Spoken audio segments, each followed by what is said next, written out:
So, let's talk about a classic Mark Twain story that asks a really fascinating question.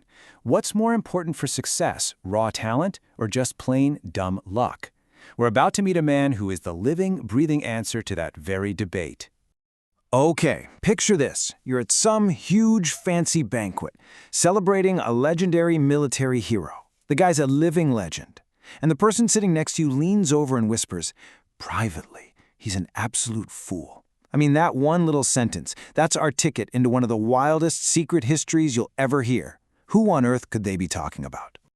The scene is a lavish dinner party in London, and the guest of honor, he's a man whose name everyone knows, a true national hero, Lieutenant General Lord Arthur Scoresby. I mean, just look at this list of titles. The Victoria Cross, Knight Commander. The list just keeps going and going. We're not just talking about a successful guy here. In the eyes of the entire world, he's a demigod, a name that's been famous for decades. And our narrator, well, he's looking at Scoresby and seeing exactly what the whole world sees, the perfect hero. He's kind of quiet, super humble, and seems almost oblivious to the fact that everyone in the room is staring at him in awe, the absolute picture of nobility. But remember that little whisper? He's an absolute fool. Well, it turns out the guy who said that was sitting right next to our narrator. He's a clergyman who used to be Scoresby's instructor at the military academy, way before all the fame and all the titles, and he's the only one who knows the truth. And here is the absolute key.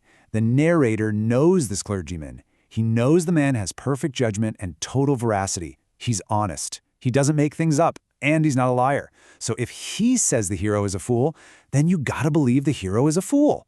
The only question is, how is that even possible?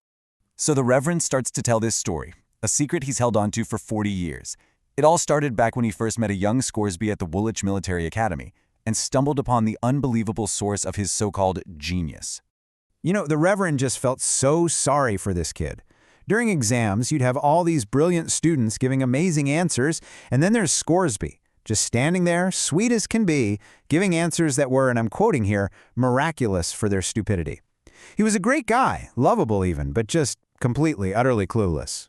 And this is where things get, well, completely unbelievable. The Reverend, taking pity on him, basically coaches Scoresby on a few tiny pieces of a history exam, just hoping to make his inevitable failure a little less embarrassing.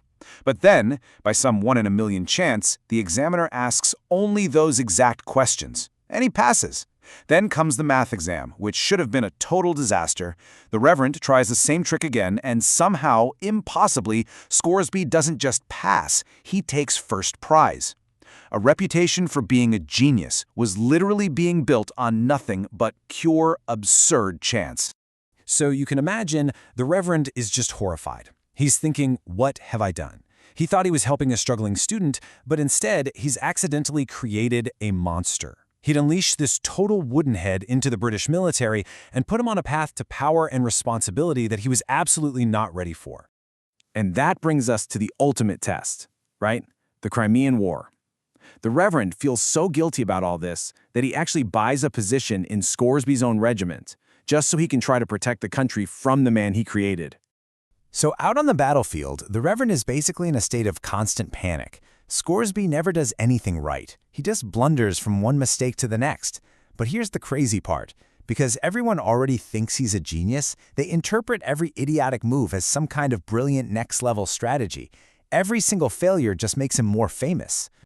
Which brings us to the biggest moment of all. They're in the middle of a battle, they're losing, and Scoresby gets a critical command. Fall back and support our right. Simple enough, right? So what does this legendary fool do? He gets his left and right mixed up and charges forward and to the left. He leads his men right over a hill towards absolutely nothing. And this, right here, is where his luck becomes the stuff of legend. Because hiding over that hill was a gigantic Russian reserve army that nobody knew was there. And when they see a lone English regiment charging straight at them, they don't see a guy who got lost. Oh no. They see a brilliant, insane surprise attack by the entire British army. They panic, they turn and run, and they end up crashing right through their own front lines, causing a complete and total rout. The Allied commander couldn't believe his eyes. He rides up, hugs Scoresby, and decorates him for bravery right there on the battlefield. The single dumbest blunder of the war was hailed as its most brilliant victory, and Scoresby's name wasn't just celebrated, it was immortalized. And why? All because he didn't know his right hand from his left.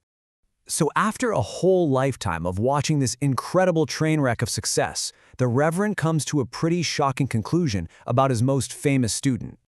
Every single one of those medals on Scoresby's chest, it's basically a trophy for a huge, embarrassing mistake. His entire career, all his promotions, his fancy titles, all of it built on a foundation of pure, unadulterated, idiotic luck. And to this day, the Reverend swears the man still doesn't know enough to come in when it rains. And that, right there, is the whole point of Twain's story, backed up by 40 years of unbelievable proof.